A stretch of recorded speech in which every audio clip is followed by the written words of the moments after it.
കൂടുതൽ വാർത്തകളും വീഡിയോകളും കാണാൻ ഈ ചാനൽ സബ്സ്ക്രൈബ് ചെയ്യുക. കൂടെ ബെൽ ബട്ടൺ അമർത്തുക. ഏഷ്യ ലൈവ് ടിവിയിലെ ഫെങ്ഷു പ്രോഗ്രാമിലേക്ക് ഏവർക്കും സ്വാഗതം. നമുക്ക് ഭാഗ്യ ദിക്കുകൾ എങ്ങനെ കണ്ടുപിടിക്കാം? അതെന്താ ഭാഗ്യ ദിക്കുകൾ? അത് ഫെങ്ഷു പ്രകാരം നമുക്ക് 4 ദിക്കുകളുണ്ട്. പിന്നെ ഫെങ്ഷു പ്രകാരം നമുക്ക് 4 ദിക്കുകൾ ഭാഗ്യവും 4 ദിക്കുകൾ ദോഷവുമാണെന്നാണ് ഫെങ്ഷുവിൽ പറയുന്നത്. അപ്പോൾ അത് ഓരോ വ്യക്തിക്കും മാറിക്കൊണ്ടിരിക്കും. അവരുടെ ഡേറ്റ് ഓഫ് ബർത്തുമായിട്ട് ബന്ധപ്പെട്ടിട്ടാണ് നമ്മൾ ഈ ഭാഗ്യ ദിക്കുകൾ കണ്ടുപിടിക്കുന്നത്. അപ്പോൾ ഒരു വ്യക്തിയുടെ അല്ലെങ്കിൽ നിങ്ങളുടെ ഭാഗ്യ ദിക്ക് നിങ്ങൾക്ക് കണ്ടുപിടിക്കാനായിട്ട് ആദ്യം നിങ്ങൾക്ക് വേണ്ടുന്നത് നിങ്ങളുടെ കുവാ നമ്പർ വേണം. കുവാ നമ്പർ എന്ന് പറഞ്ഞു കഴിഞ്ഞാൽ എങ്ങനെയാണ് കുവാ നമ്പർ എന്ന് കണ്ടുപിടിക്കുന്നത് നമുക്ക് ആദ്യം നോക്കാം. കുവാ നമ്പർ എന്ന് പറഞ്ഞാൽ പിന്നെ 1 മുതൽ 9 വരെ ഉള്ള നമ്പറുകളിൽ ഒരു നമ്പർ നമ്മുടെ കുവാ നമ്പറായിട്ട് വരും. അപ്പോൾ ആ കുവാ നമ്പർ കണ്ടുപിടിച്ചാൽ നമ്മുടെ ഭാഗ്യ ദിക്ക് ഏതാണെന്ന് അല്ലെങ്കിൽ നിറങ്ങൾ ഏതാണെന്നൊക്കെ നമുക്ക് മനസ്സിലാക്കാം. നമുക്ക് ഈ വർഷം നമുക്ക് എങ്ങനെയാണ് എന്നുള്ള കാര്യങ്ങൾ മനസ്സിലാക്കാം. അതെങ്ങനെയാണെന്ന് വെച്ച് കഴിഞ്ഞാൽ കുവാ നമ്പർ ഇപ്പം ജെൻസിനും ലേഡീസിനും 2 രീതിയിലാണ് ഇതിൻ്റെ പിന്നെ കണക്ക് എടുക്കുന്നത്. ആദ്യം നമുക്കൊരു ജെൻസിൻ്റെ നോക്കാം. ജെൻസിന് വരുമ്പോൾ ഇപ്പോൾ date of birth 1974 date of birth ഉള്ള ഒരു ജെൻസാണ്. അപ്പോൾ അങ്ങനെയാണെന്നുണ്ടെങ്കിൽ ഇതിൻ്റെ ലാസ്റ്റ് 2 ഡിജിറ്റുകൾ കൂട്ടണം. ലാസ്റ്റ് 2 എണ്ണം കൂട്ടുമ്പോൾ 7 + 4 അപ്പോഴത്തേക്ക് എത്ര വരും? 7 4 ആയപ്പോഴത്തേക്ക് 11 വരും. 7 4 11 വരും. അപ്പോൾ ഇത് തങ്ങൾ വീണ്ടും കൂട്ടണം. 1 + 1 2 വരും. എന്നിട്ട് ജെൻസിനാണെങ്കിൽ 10ൽ നിന്ന് ഇത് കുറയ്ക്കണം. 10ൽ നിന്ന് 2 കുറയ്ക്കണം. 10ൽ നിന്ന് 2 കുറയ്ക്കുമ്പോൾ എത്ര കിട്ടും? 2 ഏതാണ്? ഈ 2 ഡിജിറ്റലുകൾ തങ്ങൾ കൂട്ടി കിട്ടുന്ന ഒറ്റ സംഖ്യ, അതായത് ഒറ്റ നമ്പറിലേക്ക് വരുന്ന സംഖ്യ. അപ്പം അത് 74 കൂട്ടുമ്പോൾ 7 4 പിന്നെ 19 കൂട്ടണം. അതായത് 1900 എന്നുള്ള കൂട്ടേണ്ട കാര്യമില്ല. അവസാനത്തെ 2 നമ്പറുകൾ കൂട്ടിയാൽ മതി. അപ്പോൾ 7 + 4 11 വന്ന് 11 വരുമ്പോൾ 1 1 2 ആയി. അപ്പോൾ 2 കിട്ടി. അത് 10ൽ നിന്ന് കുറയ്ക്കണം. ജെൻസിനാണെങ്കിൽ 10ൽ നിന്ന് കുറയ്ക്കണം. 10ൽ നിന്ന് 2 കുറയ്ക്കുമ്പോൾ എത്ര കിട്ടി? 8 കിട്ടി. അപ്പോൾ 1974 ജനിച്ച ഈ വ്യക്തിയുടെ കുവാ നമ്പർ എത്രയാണ്? കുവാ നമ്പർ വന്നിട്ട് 8 ആണ്. അപ്പോൾ നമുക്ക് നെറ്റിൽ നോക്കിയാൽ അറിയാൻ പറ്റും ഓരോ പിന്നെ കുവാ നമ്പറുകാരുടെയും ഭാഗ്യ ദിക്കുകൾ. അപ്പോൾ 8ൻ്റെ ഭാഗ്യ ദിക്ക് എന്ന് പറയുന്നത് സൗത്ത് വെസ്റ്റ്, പിന്നെ south west, north west, west, north east, ഈ 4 ദിക്കുകളാണ് ഇദ്ദേഹത്തിൻ്റെ ഭാഗ്യ ദിക്കുകൾ. അപ്പം ഈ വ്യക്തിയെ സംബന്ധിച്ചിടത്തോളം കിഴക്കോട്ട് തലവെച്ചോ തെക്കോട്ടോ തലവെച്ച് കിടന്നുറങ്ങുന്നത് ഇദ്ദേഹത്തിൻ്റെ ഫെങ്ഷു പ്രകാരം നല്ലതല്ല. നമുക്ക് എന്താ പറയുന്നത്? തെക്കോട്ട് അല്ലെങ്കിൽ കിഴക്കോട്ട് തലവെച്ച് കിടക്കാനാണ് നമ്മുടെ വാസ്തുവിൽ പറയുന്നത്. പക്ഷേ ഫെങ്ഷുവിൽ അങ്ങനെയല്ല പറയുന്നത്. ഓരോ വ്യക്തിയുടെയും കുവാ നമ്പർ എടുത്തിട്ട് അവരുടെ ഭാഗ്യ ദിക്കിലേക്ക് തലവെച്ച് കിടക്കാനാണ് പറയുന്നത്. അപ്പോൾ അങ്ങനെയാണെന്നുണ്ടെങ്കിൽ ദിക്കിലുള്ള ഒരു വീട്ടിൽ ഇദ്ദേഹത്തിന് ഏത് ദിക്കിലാണ് തലവെച്ച് കിടക്കാൻ സാധിക്കുന്നത്? ബെസ്റ്റ് ദിക്കിലാണ് തലവെച്ച് കിടക്കാൻ സാധിക്കുന്നത്. അപ്പോൾ പടിഞ്ഞാറ് തലവെച്ച് കിടക്കേണ്ടി വരും കുവാ നമ്പർ 8കാർ. ഈ 3 ദിക്കുകൾ അവർക്ക് കൊള്ളാം. പക്ഷേ ഭൂരിഭാഗം വീടുകളും ദിക്കിലായതുകൊണ്ട് പറ്റത്തില്ല. അതേസമയം വിദിക്കിലാണെങ്കിൽ ഈ 3 ദിക്കുകൾക്കും ഇവർക്ക് ഉപയോഗിക്കാൻ പറ്റും. ഈ ദിക്ക് ഉപയോഗിക്കാനായിട്ട് പറ്റത്തില്ല വിദിക്കിലെ വീടുകൾ. വിദിക്കിലെന്ന് വെച്ച് കഴിഞ്ഞാൽ ഇപ്പൊ നമുക്കറിയാം പല വീടുകളും കിഴക്കോട്ടോ തെക്കോട്ടോ വടക്കോട്ടോ പടിഞ്ഞാറോട്ടോ അല്ല ഇരിക്കുന്നത്. തെക്ക് പടിഞ്ഞാറ്, തെക്ക് കിഴക്ക്, വടക്ക് കിഴക്ക്, വടക്ക് പടിഞ്ഞാറ്, അങ്ങനെ ആയിരിക്കും നമ്മൾ കോമ്പസ് വെച്ച് നോക്കുമ്പോൾ വീടിരിക്കുന്നത്. അപ്പൊ അത്തരമുള്ള വീടുകളിൽ ഈ 3 ദിക്കുകൾ അവർക്ക് പിന്നെ തലവെച്ച് കിടക്കാനായിട്ട് ഉപയോഗിക്കാവുന്നതാണ്. ഈ ദിക്കിലോട്ട് കിടക്കണമെങ്കിൽ എന്ത് ചെയ്യേണ്ടി വരും? ഇങ്ങനെ കട്ടിൽ കോണിച്ചിടേണ്ടി വരും. അപ്പോൾ അതുകൊണ്ട് അത് പറ്റില്ല. അപ്പോൾ ഈ ദിക്കുകൾ സാധാരണ ദിക്കിലെ വീടുകളാണെങ്കിൽ പടിഞ്ഞാറ് മാത്രമേ അവർക്ക് ഒരു ഓപ്ഷൻ ഉള്ളൂ തലവെച്ച് കിടക്കാനായിട്ട്. അപ്പം നിങ്ങൾ ഇത്തരത്തിലുള്ള കുവാ നമ്പർ ആണെന്നുണ്ടെങ്കിൽ നിങ്ങൾ ഈ കുവാ നമ്പർ പ്രകാരം നിങ്ങളുടെ ഭാഗ്യ ദിക്കിലല്ല തല ഇരിക്കുന്നതെന്നുണ്ടെങ്കിൽ നിങ്ങളുടെ ഭാഗ്യ ദിക്കിലേക്ക് അതൊന്ന് മാറ്റി നോക്കൂ. ഒരു 21 ദിവസം നിങ്ങൾക്ക് ഉപയോഗിക്കുമ്പം അതിൻ്റെ വ്യത്യാസം അറിയാൻ പറ്റും. ഇനി നിങ്ങളുടെ കുവാ നമ്പർ കണ്ടുപിടിച്ചു. നിങ്ങളുടെ കുവാ നമ്പർ കണ്ടുപിടിച്ചപ്പോഴത്തേക്ക് നിങ്ങളുടെ കുവാ നമ്പർ 8 ആണ്. അപ്പോൾ 8 കുവാ നമ്പർ ഉള്ളവർക്ക് ഈ വർഷം എങ്ങനെയാണ് എന്നുള്ളതാണ് അടുത്തത് പറയുന്നത്. ഓരോ കുവാ നമ്പറുകാർക്കും പിന്നെ ഫെങ്ഷു പ്രകാരം ഓരോ വർഷവും ചില പൊതുവായിട്ടുള്ള ചില സ്റ്റാറുകൾ അവരുടെ ജീവിതത്തിലേക്ക് കടന്നു വരും. ഇപ്പോൾ കുവാ നമ്പർ 8കാർക്ക് ഈ വർഷം അവരുടെ ജീവിതത്തിലേക്ക് കടന്നു വരുന്ന നക്ഷത്രം എന്ന് പറയുന്നത് 7 ആണ്. അപ്പം ഓരോ നക്ഷത്രത്തിനും ഓരോ സ്വഭാവമുണ്ട്. 7ന്റെ സ്വഭാവം എന്ന് പറയുന്നത് പറ്റിപ്പ്. അതായത് എന്ന് പറഞ്ഞു കഴിഞ്ഞാൽ നമ്മളെ നിന്ന് ഒരു വ്യക്തി പൈസ വാങ്ങിച്ചു കഴിഞ്ഞാൽ തിരിച്ചു തരാതിരിക്കുക, അല്ലെങ്കിൽ വീട്ടിൽ മോഷണം നടക്കുക, അതല്ലെന്നുണ്ടെങ്കിൽ വീട്ടിൽ പിന്നെ സർജറി, ഓപ്പറേഷൻ, അങ്ങനെയുള്ള കാര്യങ്ങളൊക്കെ ഉണ്ടാവുക. അങ്ങനെയുള്ള കാര്യങ്ങളാണ് 7കാർക്ക് ഫെങ്ഷുവിൽ ഈ വർഷം പറയുന്നത്. 7കാർക്കല്ല 8കാർക്ക് ഫെങ്ഷുവിൽ ഈ വർഷം പറയുന്നത്.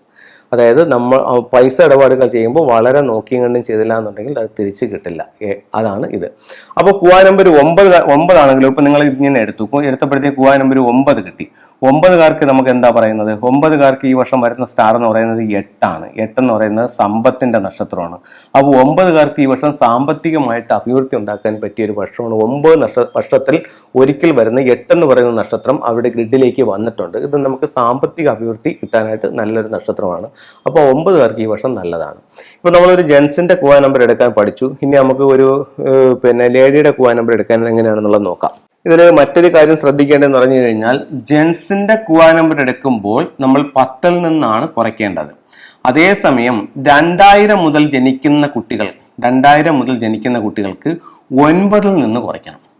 ഇപ്പൊ 2000-ന് മുമ്പ് ജനിച്ചവർക്കെല്ലാം അവർക്ക് കൂട്ടി കിട്ടുന്ന അവസാനത്തെ സംഖ്യ 10ൽ നിന്ന് കുറയ്ക്കണം. 2000 കഴിഞ്ഞാലോ, 2000 കഴിഞ്ഞ് ജനിച്ച കുട്ടികൾക്കാണെങ്കിലോ 9ൽ നിന്ന് കുറയ്ക്കണം. ഇത് ജെൻസിന്റെ കാര്യമാണ്. അടുത്തത് ലേഡീസിന്റെ കാര്യമാണെന്നുണ്ടെങ്കിൽ ഇപ്പം 1980 ജനിച്ച ഒരു ലേഡി 80ലാണ് ജനിച്ചിരിക്കുന്നത്. അപ്പോൾ ഇവിടെ ലാസ്റ്റ് 2 ഡീറ്റെയിൽ എടുത്ത് 80 അപ്പം 8 + 0 8 തന്നെയാണ്. അപ്പോൾ 8 കിട്ടി. 8 കിട്ടിയപ്പോഴത്തേക്ക് നമ്മൾ അടുത്തത് ഇത് നമ്മൾ ജെൻസിൽ എന്ത് ചെയ്ത് 10ൽ നിന്ന് ഈ സംഖ്യയെ കുറയ്ക്കുകയാണ് ചെയ്തത്. ഇവിടെ ആണെങ്കിൽ ലേഡീസിനാണെങ്കിൽ അങ്ങനെയല്ല. ഇതിന്റെ കൂടെ 5 പ്ലസ് ചെയ്യും. അപ്പോൾ 8ഉം 5ഉം 13 വരും. 1ഉം 3ഉം 4 വരും. അപ്പോൾ ഇവിടെ കൂവാ നമ്പർ എത്രയാണ്? 4ആണ്. അപ്പോൾ ഫംഗ്ഷൻ പ്രകാരം ഈ ലേഡിയുടെ കൂവാ നമ്പർ എത്രയാണ്? 4ആണ്. അപ്പം കൂവാ നമ്പർ 4ആണ്. അപ്പൊ കൂവാ നമ്പർ 4കാർക്ക് ഈ വർഷം എന്ന് പറയുന്നത് 4ലേക്ക് വരുന്ന നമ്പർ എന്ന് പറയുന്നത് 3ആണ്. 3 എന്ന് പറയുന്നത് ഈ വർഷം കുറച്ച് കലഹത്തിനുള്ള സാധ്യത കൂടും. കേസ്, വഴക്ക് അങ്ങനെയുള്ള കാര്യങ്ങൾക്കുള്ള സാധ്യത കൂവാ നമ്പർ 4കാർക്ക് ഈ വർഷം കൂടുതലാണ്. കാരണം അവരുടെ ഗ്രിഡിലേക്ക് വന്നിരിക്കുന്ന നക്ഷത്രം 3ആണ്. അപ്പോൾ കൂവാ നമ്പർ 4കാർക്ക് ഈ വർഷം അത്ര നല്ലൊരു ഇയർ അല്ല. കലഹ സാധ്യതകളും വഴക്കുകളും ഒക്കെ ഉണ്ടാവാനുള്ള സാധ്യത വളരെ കൂടുതലുള്ളൊരു വർഷമാണ്. അപ്പം എവിടെ ദിക്കെന്ന് പറയുമ്പോഴത്തേക്കും മറ്റവിടെ നേരെ ഓപ്പോസിറ്റ് ദിക്കുകളാണ്. East, south east, south, north, അങ്ങനെ ഒരു 4 ദിക്കുകളാണ്. ഞാൻ ആ ഓർഡറിലല്ല പറഞ്ഞത്. അപ്പോൾ അങ്ങനെയുള്ളൊരു 4 ദിക്കുകളാണ് ഇവരുടെ ഭാഗ്യ ദിക്കുകളായിട്ടുള്ളത്. അപ്പോൾ ഇവർക്കാണെങ്കിലോ പടിഞ്ഞാറോട്ട് തലവെച്ച് കിടക്കാൻ കൊള്ളത്തില്ല. ഇവർക്ക് നല്ലതെന്ന് പറഞ്ഞു കഴിഞ്ഞാൽ തെക്കോട്ടോ കിഴക്കോട്ടോ തലവെച്ച് കിടക്കാനായിട്ടാണ് നല്ലത്. ഇനിയിപ്പോൾ ഇവിടെ വേറൊരു കാര്യം, ഈ കൂവാ നമ്പർ 8കാരന് വെസ്റ്റ് ഡയറക്ഷൻ വന്നു. അപ്പം പുള്ളിയുടെ വൈഫ് എന്ന് പറയുന്നത് 80ലുള്ള ലേഡിയാണെന്ന് വെക്കുക. അപ്പോൾ അങ്ങനെയാണെങ്കിൽ ഇവരുടെ കൂവാ നമ്പർ എത്രയാണ് വന്നിരിക്കുന്നത്? 4ആണ്.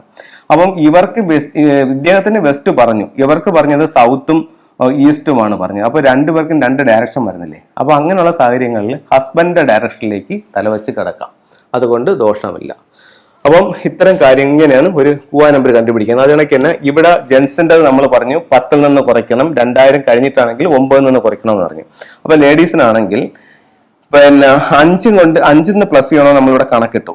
2000-ന് ശേഷമാണെങ്കിൽ 2000 മുതലാണെങ്കിൽ 5 എന്നുള്ളത് നമ്മൾ എത്രയായിട്ട് കണക്കാക്കും?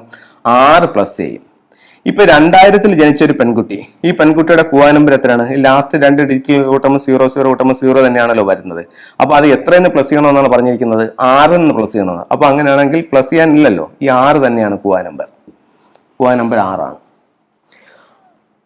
അപ്പോൾ ഇവിടെ 2001-ൽ ജനിച്ച പെൺകുട്ടിയാണെങ്കിലോ, 2001-ൽ ജനിച്ച പെൺകുട്ടിയാണെങ്കിൽ ഈ 2 ഡിജിറ്റിൽ കൂട്ടുമ്പോൾ 1 കിട്ടും. 1ന്റെ കൂടെ 6 കൂട്ടുമ്പോഴത്തേക്ക് കൂവാ നമ്പർ 7 കിട്ടും. അപ്പം ഇങ്ങനെയാണ് കൂവാ നമ്പർ കണ്ടുപിടിക്കുന്നത്. അപ്പോൾ ഓരോരുത്തരും അവരുടെ കൂവാ നമ്പർ ഏതാണെന്നും അവരുടെ അനിമൽ ഏതാണെന്നും അവരുടെ ഭാഗ്യ ദിക്കുകൾ ഏതാണെന്നും അവരുടെ ഈ വർഷം എങ്ങനെയാണെന്നും ഒക്കെ അറിഞ്ഞിരിക്കുന്നത് എപ്പോഴും നല്ലതാണ്.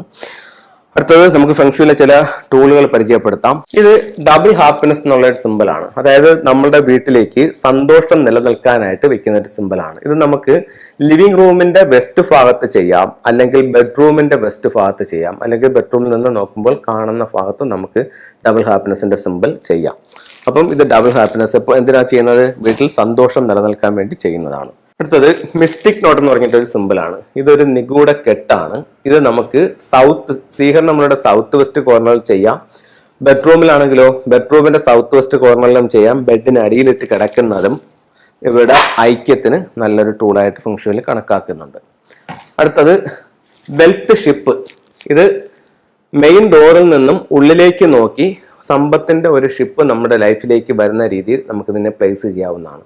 ഇത് മെയിൻ ഡോറിൽ നിന്നും പുറത്തേക്കാണ് ഇതിൻ്റെ ഇത് ഫ്രണ്ട് ഭാഗം നിൽക്കുന്നതെന്നുണ്ടെങ്കിൽ, ഈ ഒരു ഭാഗം നിൽക്കുന്നതെന്നുണ്ടെങ്കിൽ പൈസ നമ്മുടെ കയ്യിൽ നിന്ന് പുറത്തേക്ക് പോകും. അതെന്ന് പറഞ്ഞാൽ നമ്മളിൽ നിന്ന് പൈസയുടെ അധിക ചിലവുണ്ടാവും. അടുത്തത് നല്ല റിസൾട്ട് കിട്ടുന്ന ഒത്തിരി ആൾക്കാർ വാങ്ങിച്ച് അഭിപ്രായം പറഞ്ഞിട്ടായിട്ടുള്ള ഒരു ടൂളാണ് 88 എന്ന് പറയുന്ന സിമ്പൽ. ഇത് സ്വീകരണ മുറിയുടെ തെക്ക് കിഴക്ക് ഭാഗത്ത്, അല്ലെങ്കിൽ നിങ്ങളൊരു സ്ഥാപനമോ ഓഫീസോ നടത്തുന്നെങ്കിൽ അതിൻ്റെ തെക്ക് കിഴക്ക് ഭാഗത്ത് 88 സിമ്പൽ വെക്കുന്നത് സാമ്പത്തികമായിട്ട് അഭിവൃദ്ധിപ്പെടാനായിട്ട് നല്ലൊരു ടൂളായിട്ട് ഫംഗ്ഷനിൽ കണക്കാക്കുന്നുണ്ട്. അതുപോലെ ചിലർ പറയുന്നുണ്ട്, സാറേ വീട് വെച്ച അന്ന് മുതൽ ഭയങ്കര കണ്ണാണ്, അപ്പോൾ പിന്നെ നമുക്ക് പിന്നെ കണ്ണ് കാരണം പറ്റുന്നില്ല. അതായത് ചിലർ നമ്മുടെ വീട് കണ്ടിട്ട് ഇത്രയും വലിയൊരു വീടോ അല്ലെങ്കിൽ നല്ല വീടാണല്ലോ എന്നൊക്കെ പറയുമ്പോൾ ചിലരുടെ ദൃഷ്ടി പതിക്കുമെന്ന് പറയുന്നുണ്ട്. അപ്പോൾ അത്തരത്തിലുള്ള ദൃഷ്ടികൾ എന്തായാലും നമുക്ക് പതിക്കാതിരിക്കാനായിട്ട്, നമ്മളിലേക്ക് നമ്മുടെ വീട്ടിലേക്കോ നമ്മുടെ പ്രവർത്തന മേഖലയിലേക്കോ പതിക്കാതിരിക്കാനായിട്ട് ഇത്തരത്തിലുള്ള ഒരു ടർക്കിഷ് ബ്ലൂ ഐ നമുക്ക് വീടിൻ്റെ എൻട്രൻസ് ഭാഗത്ത് ചെയ്യുന്നത് നല്ലതാണ്. നമ്മളുടെ വീട്ടിലേക്ക് നെഗറ്റീവായിട്ടുള്ള എനർജി ഒന്നും പിന്നെ മറ്റുള്ളവരുടെ ദൃഷ്ടി തട്ടാതിരിക്കാനായിട്ട് ഈ ഒരു ബ്ലൂ ഐ നമുക്ക് സ്ഥാപിക്കാം. ചിലർ നമ്മളൊരു പുതിയ വണ്ടി എടുത്തോ, വലിയ വണ്ടി എടുത്തോ, അല്ലെങ്കിൽ ഇങ്ങനെ എടുത്തോ എന്നൊക്കെ ചിന്തിക്കുന്ന ആൾക്കാരുണ്ട്. അപ്പോൾ അവരുടെയും കണ്ണ് തട്ടാതിരിക്കാനായിട്ട് നമുക്ക് വണ്ടിയിലും ഇത്തരത്തിലുള്ള ബ്ലൂ ഐകൾ സ്ഥാപിക്കാവുന്നതാണ്. അപ്പം ഇത്തരത്തിലുള്ള ഓരോ ചിത്രങ്ങളും രൂപങ്ങളും ഈ സയൻസും ഒക്കെ നിങ്ങളുടെ ജീവിതത്തിൽ ഒത്തിരി നേട്ടങ്ങൾ ഉണ്ടാക്കി തരട്ടെ എന്ന് പ്രാർത്ഥിച്ചുകൊണ്ട് നിർത്തുന്നു. നന്ദി, നമസ്കാരം.